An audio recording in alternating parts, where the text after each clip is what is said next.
السلام علیکم ورحمۃ اللہ وبرکاتہ۔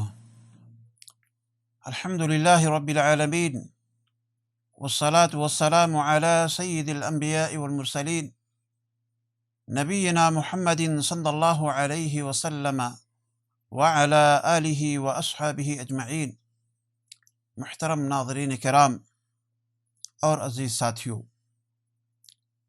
جو ایک سلسلہ ہم آپ کے سامنے بچوں کی تعلیم و تربیت کے تعلق سے کرتے ہوئے چلے آ رہے ہیں، اسی سلسلے کا ایک جز کہ اپنے بچوں کو ہم کس ڈھنگ سے اور کس طریقے سے اپنے قریب لانے کی کوشش کریں۔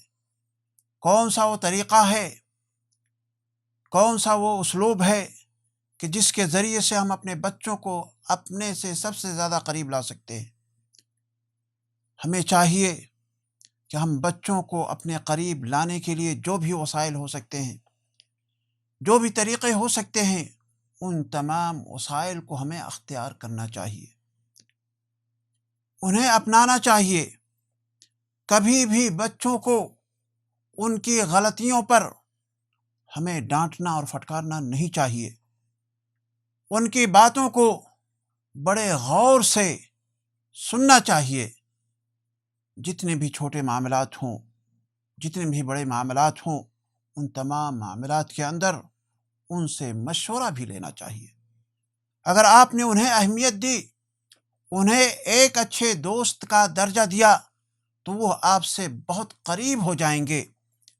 جو بھی چیزیں ان کے ذہن و دماغ میں آئیں گی، چاہے وہ چھوٹی ہوں، چاہے وہ بڑی ہوں، چاہے وہ ان کی زندگی سے متعلق ہوں، چاہے وہ کسی اور کی زندگی سے متعلق ہوں، ان تمام چیزوں کو وہ اپنے ماں باپ سے شیئر ضرور کریں گے۔ ہاں، یہ ضروری ہے کہ اگر ان میں اچھی عادتیں نہ ہوں، بری عادتیں پائی جاتی ہوں، تو یہ سمجھیے کہ ان کا حلقہ احباب، ان کے دوست بہتر نہیں ہے، کیونکہ بچے انہی سے زیادہ متاثر ہوتے ہیں۔ ایسی صورتحال میں ان کے لیے ایسا ماحول فراہم کیجیے، ایسے دوست اور احباب کو قریب کرنے کی کوشش کیجیے جو نیک اور صالح ہوں، جو انہیں آہستہ آہستہ بری عادتوں سے نکالنے والے ہوں، چھٹکارا دلانے والے ہوں۔ البتہ ان سے ان بری خصلتوں کی وجہ سے، ان بری عادتوں کی وجہ سے آپ کو نفرت نہیں کرنی چاہیے، کیونکہ اگر آپ ان سے نفرت کرتے ہیں اور ان سے دور بھاگنے کی کوشش کرتے ہیں، ان سے بات چیت نہیں کرتے ہیں، ان کے ساتھ بیٹھتے نہیں ہیں، ان کے ساتھ دوستی جیسا برتاؤ نہیں کرتے ہیں، تو یقیناً وہ بجائے قریب ہونے کے وہ آپ سے دور بھاگتے چلے جائیں گے، اور ایک وقت آئے گا کہ جب وہ آپ سے دور ہو جائیں گے تو پھر وہ قریب نہیں آ سکتے۔ میں آپ کو ایک واقعہ پیش کرتا ہوں۔ آپ دیکھیے پیارے حبیب جناب محمد رسول اللہ صلی اللہ علیہ وسلم، جو ہمارے لیے ایک بہترین اسوہ ہے۔ آپ علیہ الصلاۃ والسلام نے کس طریقے سے، کس اسلوب سے ہمیں تعلیم دی ہے اور کس طریقے سے ہمیں سمجھایا ہے۔ چنانچہ ایک مرتبہ آپ علیہ الصلاۃ والسلام سجدے کی حالت میں تھے۔ حضرت حسن اور حسین رضی اللہ تعالی عنہما میں سے کوئی آپ کی پیٹھ پر چڑھ گئے۔ آپ علیہ الصلاۃ والسلام اس وقت تک سجدے کی حالت میں رہے جب تک کہ وہ بچے آپ کے پیٹھ پر بیٹھے رہے اور وہاں سے وہ لوگ نہیں اترے۔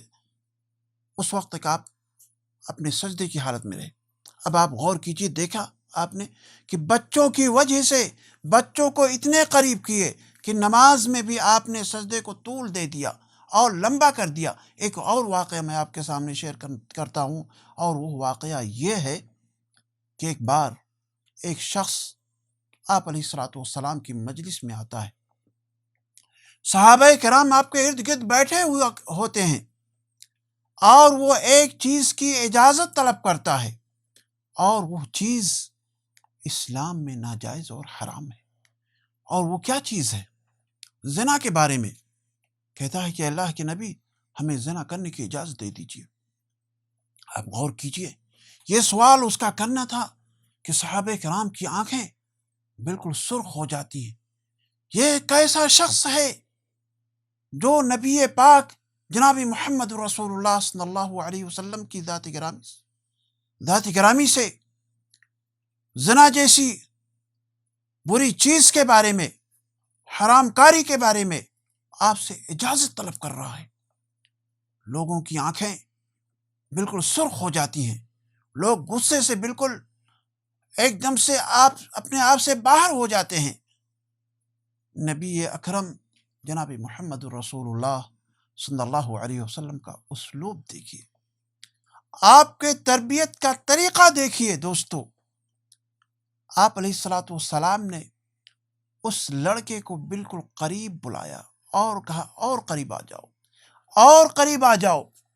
بالکل جب وہ قریب آ گیا تو آپ علیہ الصلوۃ والسلام نے اس بچے کے سر پہ ہاتھ رکھا۔ دیکھا آپ نے، قریب کیا۔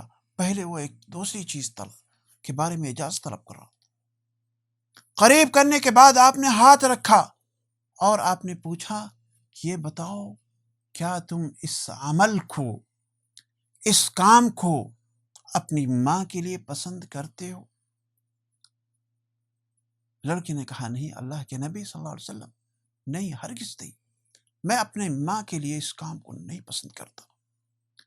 اللہ کے نبی صلی اللہ علیہ وسلم نے ارشاد فرمایا، جس کے بارے میں تم یہ چیز طلب کر رہے ہو وہ بھی کسی کی ماں ہوگی۔ پھر کہا، کیا تم اس کام کو اپنی بہن کے لیے پسند کرتے ہو، اپنی چچی کے لیے پسند کرتے ہو، یا اپنی خالہ کے لیے پسند کرتے ہو؟ غرض کہ بہت سارے لوگوں، بہت ساری عورتوں کے تعلق سے آپ نے اس معاملے کو اس کے سامنے پیش فرمایا۔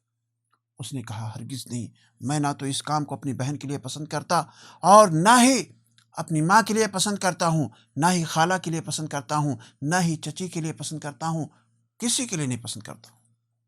تو آپ علیہ الصلوۃ والسلام نے فرمایا کہ جس کام کو تم کرنے کی اجازت طلب کر رہے ہو وہ کسی نہ کسی کی بہن ہوگی، وہ کسی نہ کسی کی ماں ہوگی، وہ کسی نہ کسی کی چاچی ہوگی، وہ کسی نہ کسی کی خالہ ہوگی۔ اب اس شخص نے اس موقع پر توبہ کر لیا۔ حدیث میں آتا ہے کہ آپ علیہ الصلوۃ والسلام کی اس دعا کے ذریعے سے اس نے بیان فرمایا کہ اس کے بعد سے اس کے دل کے اندر اس طرح کی کوئی بات آئی ہی نہیں، سرے سے بالکل وہ چیزیں ختم ہو گئی۔ اب معلوم یہ ہوا کہ جتنا آپ اپنے بچوں سے قریب ہوں گے اتنا ہی زیادہ وہ آپ سے قریب ہوں گے اور آپ کے طریقے پر وہ لوگ چلیں گے۔ اس لیے ہمیں چاہیے، ہم والدین کو چاہیے کہ اپنے بچوں کو اپنے سے دور کرنے کی کوشش نہ کریں، بلکہ جتنے بھی وسائل ہو سکتے ہیں، جتنے بھی طریقے ہو سکتے ہیں، ان کو اپنے قریب لانے کی، اپنے قریب بٹھانے کی، اپنے قریب کرنے کی، ان تمام چیزوں کو ہمیں اختیار کرنا چاہیے۔ اللہ تعالی ہمیں اپنے بچوں کی صحیح تربیت کرنے کی توفیق عطا فرمائے۔ وآخر دعوانا ان الحمد للہ رب العالمین۔